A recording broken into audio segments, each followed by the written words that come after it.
had a number of entrepreneurs showcase their products on our show, but these two women decided to tackle climate change and recycle their products. We are speaking about none other than Tracy Jackson, who makes comfy quilts from recycled fabrics, and Ann Cuff, who recreates our very own coral reefs. One Smile Jammer said, "You are the one person I know that started making quilts in Jamaica. I admire the passion you put into every single piece." Let's take a look. Jamaica is truly the land of wood and water, and when it comes to life under the sea, we really have something very special, which the artistic mermaid has done a great job of capturing and bringing to shore. Anna Kate Cuff is with us this morning. Good morning to you. Morning. Good to have you. Good to see you. I don't know where to start. You are so talented. So you're a ceramist, you're a swimmer, you're a diver. Yes. You work with kids with special needs. Yeah. What again?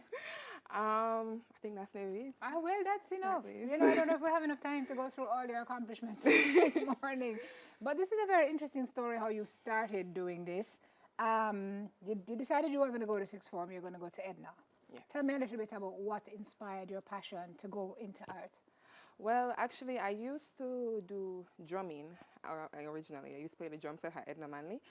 And that's kind of where I got into the whole artistic kind of vibes.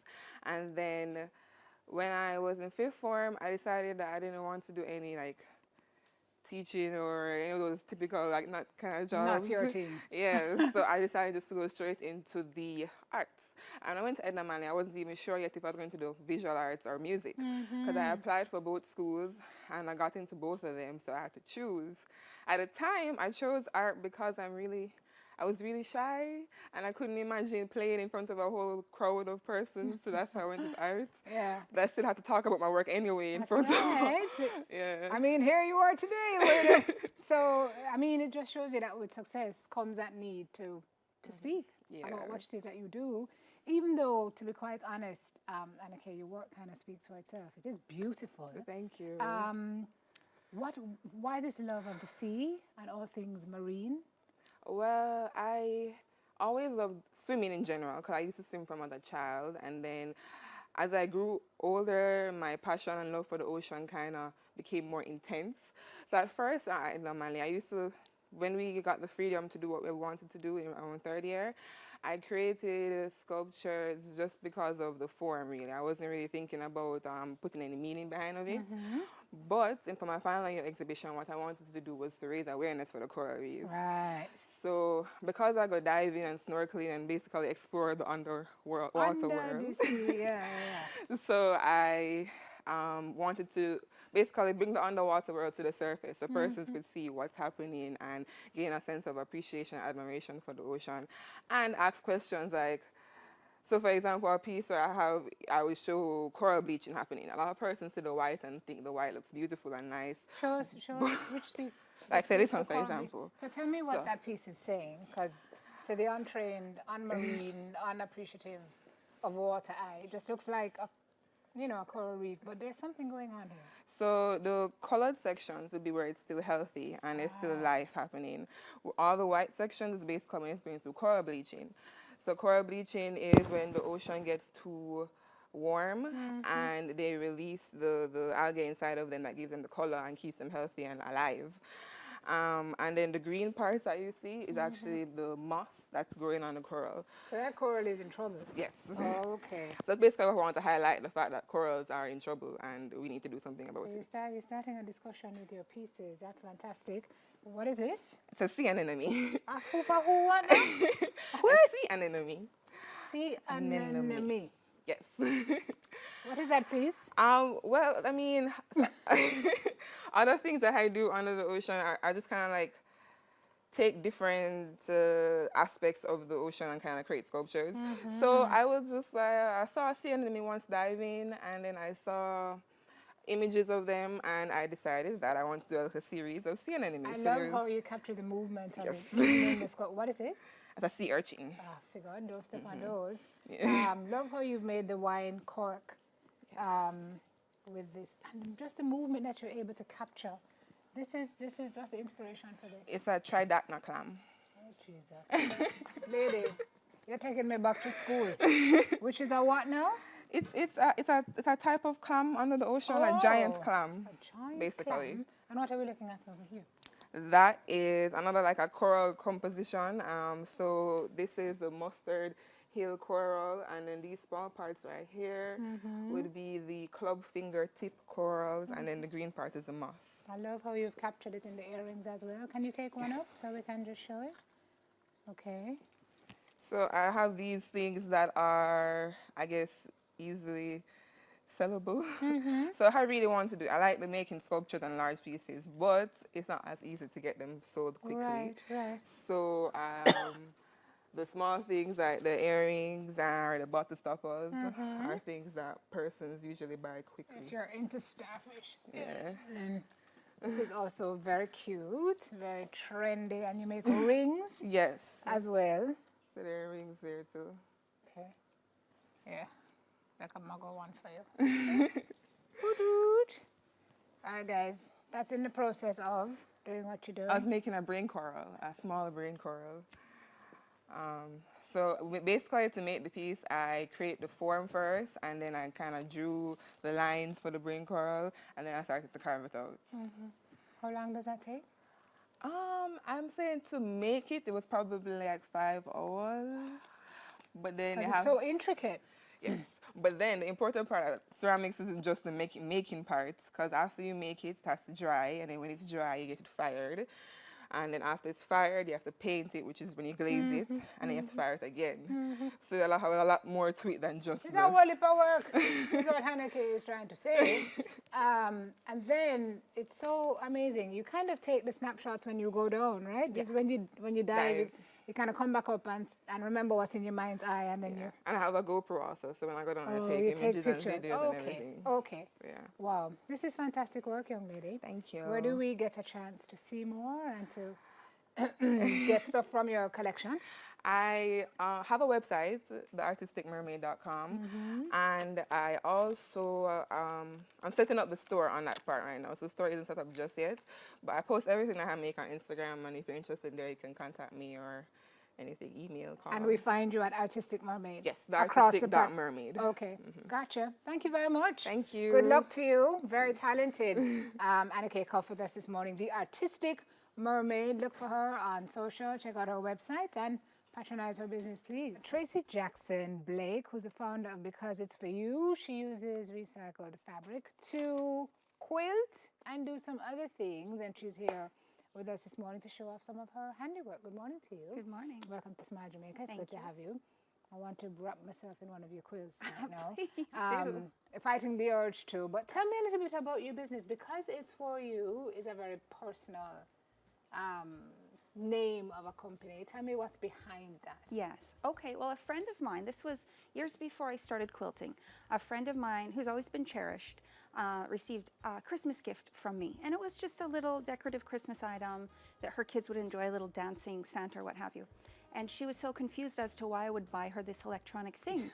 And I was shocked. You know, I said to her, I bought it because it's for you, you know, and I thought, well, that's really what people need to understand, that they're valued and they're cherished. And everything I make is meant to be lived with and loved. Because it's for you, I did this for you. There's such love in the name. So you came to Jamaica when you were how old? I came to Jamaica when I was engaged. Okay. So, and then I was here a year planning the wedding, and I've been married for 14 years. Wow. Yes. You're from Canada originally. I'm from Canada. My family's from Kingston. So it in a way it felt like coming home, because we would vacation here, and you know I was a part of, you know, the I guess the food and the culture, and my family abroad started some cultural incentives so that the community can come together, and so we've always been a part of wanting that sense of community. But you are an early childhood educator by training. Yes. But you obviously have a creative streak and have had one for the longest time. Where did that come from? I've been doing art. I do fine art, visual art, and this is, well, fairly new. I've been doing it for 15 years. And I fell in love with the fabrics.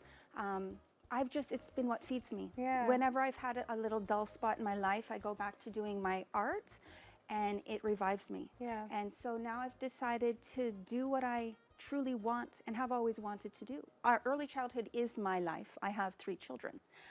So that part is okay. Maybe when my babies are gone, maybe I might want to go back to that. Yeah. But right now, this is my... So your passion really is your purpose at this point. Absolutely. I love that. All right, so let's talk a little bit about your creations. Can we start over there? We don't have to move. Okay, sure. Because we have the shots. Okay. But those are those for the kids? Right, so there's the mini backpacks. And that started with my children's needs to be out and about. And so it started off with sippy cups and banana chips and grew into iPads and novels. So it really does carry a lot. And then the drawstring backpack is one of my newer products. And those are just great for grab and go, throw in a towel or throw in whatever you're doing. And you do these all by hand, Tracy? I do. And I make them one of a kind because it's for you. Yeah. Because everything is really yours. So if your bestie wants something like yours, you can still have yours be special. And it keeps it creative for me too. You know, I'm not a factory. I'll never be capable of doing what factories can do. And so if I'm not loving it, then I'm not going to do it. So every time I do it, I do something that's fun or something that I thought of or something that I've seen or something that I'm replicating or something that I've come up with. And each one of them I actually remember. And distinct. And I name them. You do. So let's name from left to right. So over on the left is? I would be trying to remember the name, so I'd look at the tag. But the one on the far left is a Japanese knot bag. Okay. And that's literally my newest product that I came out with That's like cute. just a few days ago. Isn't it adorable? So the one side is long and the other side is short. Is this it? Yes. All right, guys, let's have, and this is so, Isn't that adorable? Okay, and so you feed, drop your stuff in. Yeah, and feed the long one into the short and then put it on your wrist. Jody. Isn't that great? Centuries Jody old. has a wrist bag that she carries everything in. Isn't that great? I think, Jody, this would be a great replacement for your bag because your bag has done its time, I think. This is lovely. And I do custom. So if you say, you know what, I want red or I have a dress or I prefer denim, I work with denim a lot. Denim is so much fun, especially repurposing denim. Yes. Cell phone, good to go. I can even put this on my belt loop like so and wear it. Oh my gosh, this is cute. Okay, Thank you. So what's this called? Japanese? This is a Japanese knot knot bag. Okay, all right. So talk us through some of the other stuff you have. All right, so we have, this one is, again, a Japanese concept with the stitches. They're sashiko stitches. And I did this again with the repurposed denim. You can see the loops here. Okay. And so it's just a little wristlet. Right. This is a coin purse, repurposed as well. These are all scraps and remnants of previous projects. Okay. What in the world? Let's graduate to the bigger bags. Seriously, Tracy, you was going to migrate with this bag? What's happening here? Everything goes Oh, in here. a yoga mat is in it. Yes, it actually You're fits. so smart. Thank you. It actually fits 2 yoga mats. Gane Ramgalam, I'm thinking of you right now. My best friend is a yoga teacher. Okay. Yeah. And this is an instructor's bag because it fits the straps and the blocks. It fits all the tools that come with yoga. Yo, when you finish yoga, you can lie down in this if you want and just take a rest.